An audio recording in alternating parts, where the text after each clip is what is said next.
Hi everybody, we're going to begin our 22nd lesson on the laws of Shabbat, B'nei Halacha preparation. And today we're going to discuss a situation where, where our vessels, where our utensils, our tools will be doing work for us on Shabbat. Is that allowed? And I'll explain. The question is, let's say on Friday, if we're allowed to start something, some kind of machine, leave a machine on, that we know the machine is going to continue to work for us throughout the Shabbat and do something that is prohibited on Shabbat. We're not doing it, but our vessel is doing it. And in reality, this goes back in the times of the Second Temple, the famous house of Shammai, Beit Shammai, as we all know, Shammai Hazaken, the elder Shammai.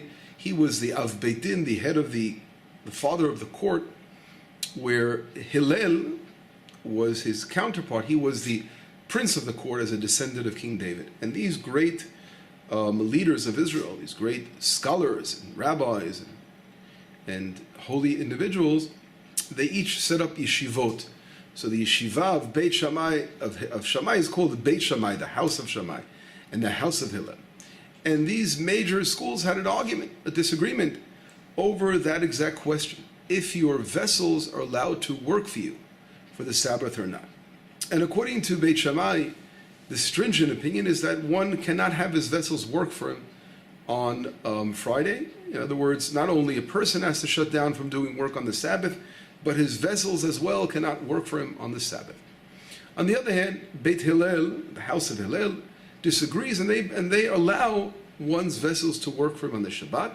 And this really is the law. The basic law is that today, it is, since it's our custom to rule according to the lenient opinion of Hillel, and therefore one is allowed to have his vessels work for him on Friday. And we'll give you some examples that are brought down. For example, if a person takes a bucket of dye and soaks his wool.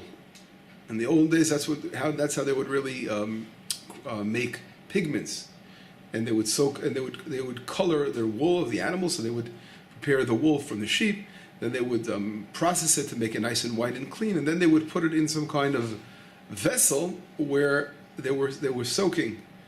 That they had the dye already. They had to prepare the dye by taking different plants and producing the dye, and then the garment itself would absorb, the wool would absorb the color.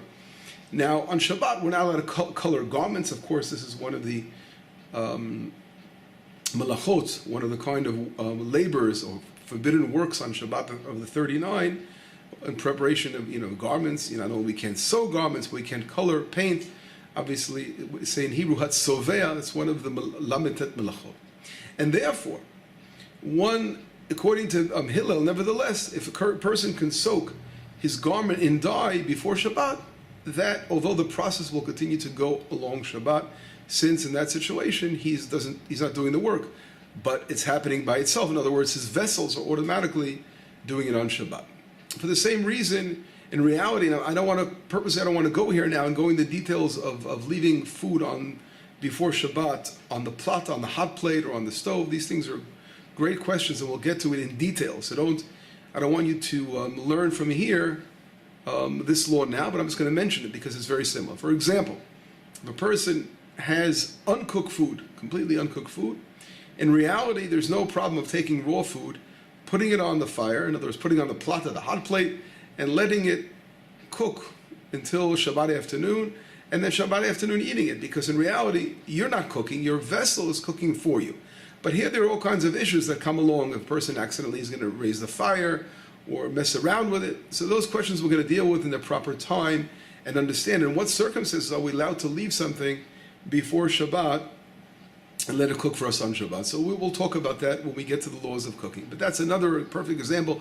For sure, there is no problem, according to understanding of Beit Hillel, to do such a thing, right, before we take in consideration other elements, other possible concerns. So that's another example. And that, of course, is according to the opinion that our vessels are allowed to work for us on Shabbat itself. Now, the same thing, for example, if we talk about today getting ready for Shabbat, we know that we're allowed to set our Shabbos clocks, in other words, our lights to go on at a certain hour and to go off at a certain hour. That is just setting a clock. We all know what those clocks are for us, or letting our air conditioners go on. All these things come into consideration as a result of this law. So therefore, the minute you say your vessel is allowed to work for you on Shabbat, then we're allowed to go ahead and fix that. Again, set our air conditioners, set our heaters, set our lights to go on. Okay. Now the question is, and this is a very important question, what happens in factories? They have these factories sometimes that they have a constant working line over there, that the machines are working 24/7, and they want to leave it 24/6. Let's say it's a religious owner of a factory, and he wants to let his factory work on Shabbat by not getting involved, just letting the machines work and produce whatever they're producing. And the answer is, in reality, as long as we know that no one's going to interfere, we're going to have to adjust these particular machines. That's an example also that this really should be okay, as long as we know that no one's going to come along and try to fix the machine if it stops working, so it can continue the process and work itself on Shabbat as well. Now, the question about machines is something a little bit more involved, and I'd like to bring this up.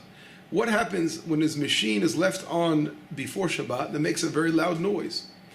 Like the Talmud brings down stories. What about, it's brought down in the Shulchan Aruch, what about a mill, for example? A mill that's grinding something, is making a lot of noise, and we know that it started to work before Shabbat. In reality, it shouldn't be a problem because our vessel's allowed to work for us, but it's making a lot of noise. According to the Shulchan Aruch of Yosef Karo, 1488 Spain, he comes out and says that as long as it started before Shabbat, there's no problem with this machine making noise because it happens, again, before Shabbat. According to Beit Hillel, as we said, there's no problem, our vessel's working for us.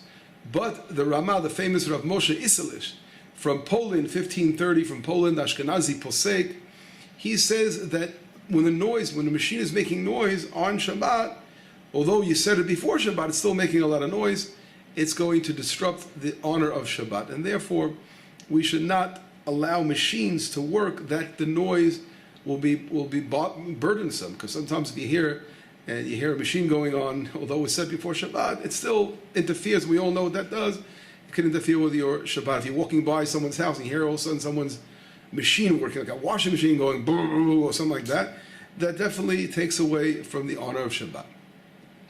And therefore, the question, of course, comes up with what happens when your son comes home from the army with a huge amount of clothes, and he has to leave, we all know, right after Shabbat. Saturday night, he has to run out, and he goes, Mama, please put these clothes in the laundry, I need it very badly, and she's just running out of time right before Shabbat. She throws them in the laundry, and the machine starts to work. Do you have to shut it off before Shabbat starts? And the answer is, in that situation, even according to the Ramah, who says before that one should not use a machine if it's going to make noise on Shabbat, he says when there are certain circumstances, with a tzorech gadol, with an important necessity, one is allowed to do it anyway, because in reality it's allowed. It's just that the noise is disturbing. So one can do that on Friday, right before Shabbat, if he has no choice. The sun gets in right before Shabbat, he has to leave right after Shabbat. Soldiers, we all been through that in our lifetime here in Israel. And therefore, sometimes my wife can get in one shot, two of my boys having to run out right after Shabbat. And that's a situation where it's no problem, because even the Ramah, who's more stringent, because of the noise of the making, Av Shamilt in Hebrew, it says, in Aramaic, meaning noise is something. Nevertheless, in that situation, it would be allowed. The question is today, in reality, is even another petach, another opening for a leniency. And we all know that machines today, it's not like the old, machines we used to have, the Maytag machines, boom, the old ones, if you know what I'm talking about. They would make a lot of noise. So these old washing machines, they would really like make tons of noise. Today, the new machines are very quiet, and you barely hear them. And in that situation, you have a machine that's quiet, doesn't make noise, even according to the Ashkenazim, who are more stringent.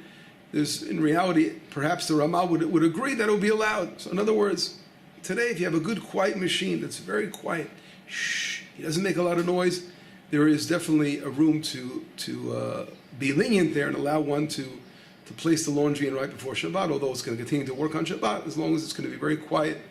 And it's not going to start rattling and tattling, and everyone walking by your house is going to hear it from the outside, boo, the machine's working.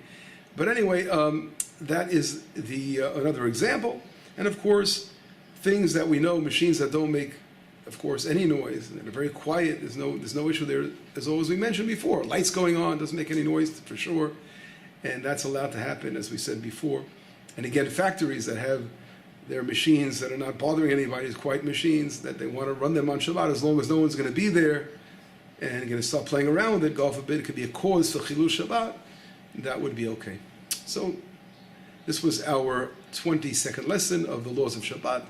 And God willing, our next lesson we'll be talking about sailing on a boat before Shabbat.